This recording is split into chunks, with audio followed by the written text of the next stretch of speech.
In a tragedy like Macbeth, amidst all the murder, drama, and despair, a loving, romantic, caring connection between protagonists can easily be overlooked. Through poetry, this connection has been illustrated, and it proven that Macbeth and Lady Macbeth share an intimate love story in the darkness of this play. Through song lyrics, art, and other media, this positive relationship can be developed even further, adding yet another layer to Macbeth and drawing lines between the themes of other works in this course. The thesis of my essay was to embody dark, ambitious themes in Shakespeare's Macbeth, all the while finding the light in the loving relationship between Macbeth and Lady Macbeth in the darkness of needless murder. For this seminar, I will be expanding on my thesis by finding and supporting a positive, loving relationship amidst personal complications in a tragic environment.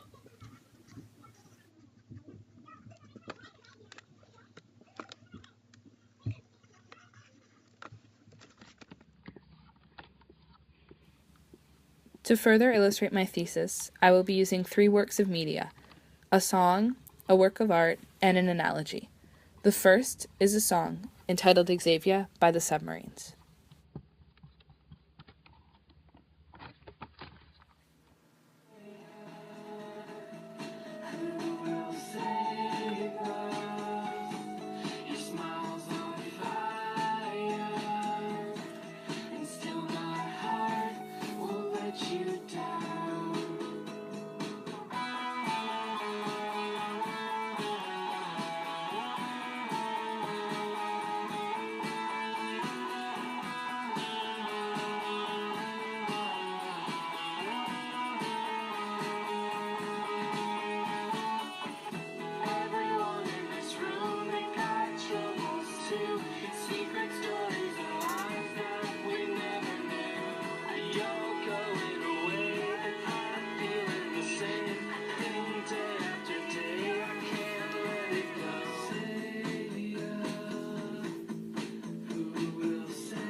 Xavier is one of the songs that really supports the thesis.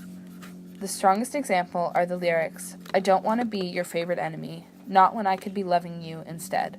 Why can't it be that no two people feel the same way at the same time?" This supports the feelings Lady Macbeth has for her husband.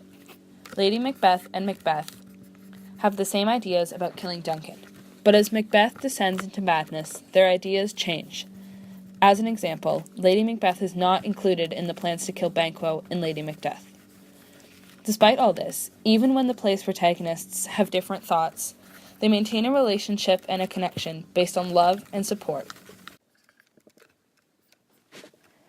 The idea of Lady Macbeth playing the role of a good wife comes back into play.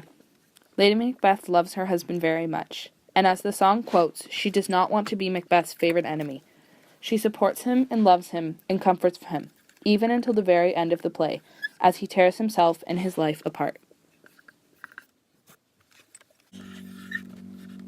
Expanding on other elements in Macbeth with Xavier, another line says, "Everyone in this room, they've got troubles too, secret stories and lives we never knew." This goes outside of the connection in the thesis, but brings another look on Macbeth, showcasing all of the drama that overpowers the love story we're trying to illustrate. Macbeth the play is so full of scheming and murder. Each character has a story of their own, and many scenes, most prominently the banquet scene, where Macbeth sees Banquo's ghost, shows how complex the story is. Every action in public must be guarded. Secret stories and lives that we never knew resonate so well with the deceptive theme the play has. Drawing an arrow to other parts of the course. These connections can also apply to Margaret Atwood's Orcs and Crake. Crake and Macbeth can be compared easily in some aspects, and although Jimmy and Crake are not in a romantic relationship, as Macbeth and his lady are, the two duos' connections have similar ideals. Jimmy and Crake do not agree on much, yet they are friends for a good portion of the book. As the story spirals out of control, they almost become frenemies, favorite enemies is a good match, just like the song says. And even after Craig destroys the whole world, Jimmy follows his orders. Regardless of Jimmy's motives, he's doing what Craig intended, as Lady Macbeth remains faithful to her husband after he has done the unimaginable. The next media that I will be using is a classical painting from the Baroque art period, entitled Judith and Her Maidservant by Artizma Geneleschi.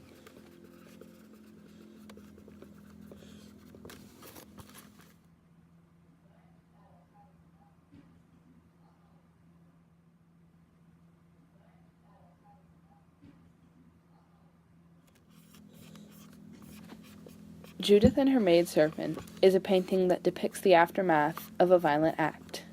It is the effect after the cause, as the two women try to hide the head of the murdered man and clean up the blood, hiding the act and making it all seem alright. The people in the painting aren't necessarily covering this act for someone they love, but the idea of hiding it resonates with Lady Macbeth's actions in the play. It's very human to go to great lengths to protect the ones that you love. Lady Macbeth smearing the blood on the sleeping guards is a good parallel image to this painting. Even the dark tone, it feels like secrets and whispers are swirling around in this scene, matches perfectly with the theme in Macbeth.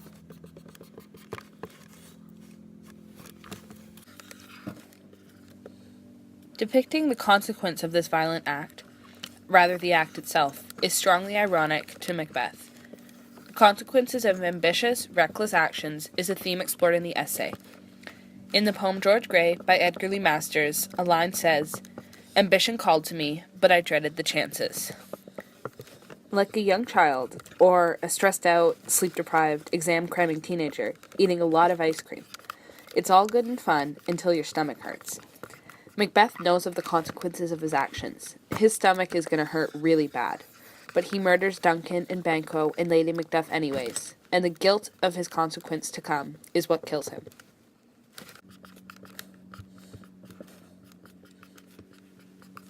Like in the eye of a hurricane, there is quiet. Just for a moment, a yellow sky. Nature has a lot of connections to Macbeth, and a beehive analogy with a queen bee and her workers is a good example to illustrate a different perspective on Macbeth and Lady Macbeth's connection.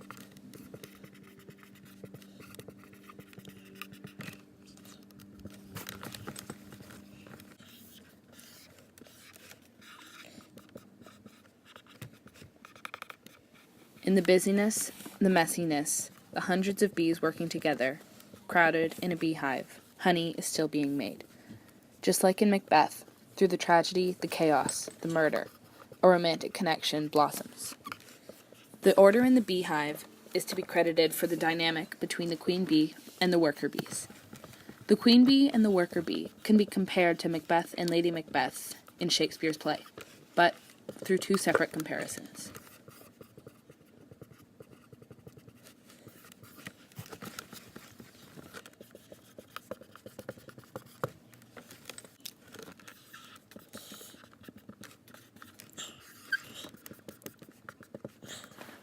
One might see Lady Macbeth as the queen bee, and Macbeth her worker, doing everything he can to please her.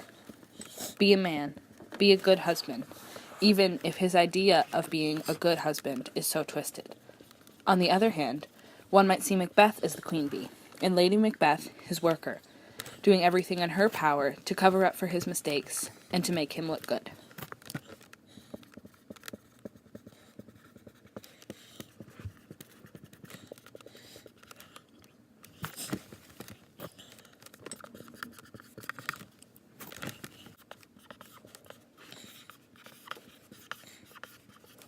In other aspects of the course, the bee to worker relationship could be compared to The Party in 1984 by George Orwell. The party is the queen bee, and all of the workers are Winston and Julia and the rest of the citizens, working to please the party, to obey it. The bees that go against the queen get kicked out of the hive. They no longer have the safety. When Winston and Julia disobey the party and commit thought crime, they are sent to room 101, just like the exiled worker bees.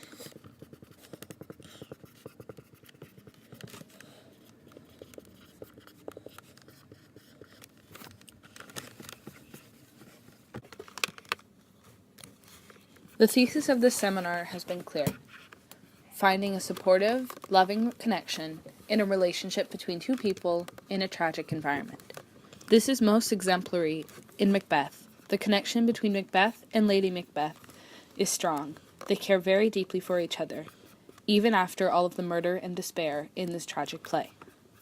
The theme resonates, though, in all of the works in the ENG 3U course. In George Orwell's Twisted Future of 1984, Julia and Winston try to keep a relationship based on true love, in a world where no such thing seems to exist.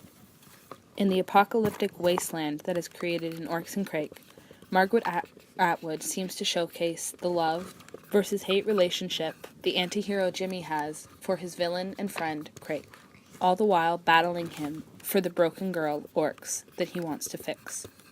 None of these characters leave any sort of incredible legacy. The flaws of their relationships are very human and things that we see every day. They vie for each other. The only glory the heroes of these stories need is to be with the ones they love. They write their own stories, dependent on human connection. As Thomas King says, the truth about stories is that is all we are. The story of these characters is their relationships. Nothing more, nothing less, just simple human connection. The beautiful thing about all these literary works is that that's all they are. They're just stories. Stories about people connecting. Stories about relationships. Stories about love. Stories about hope.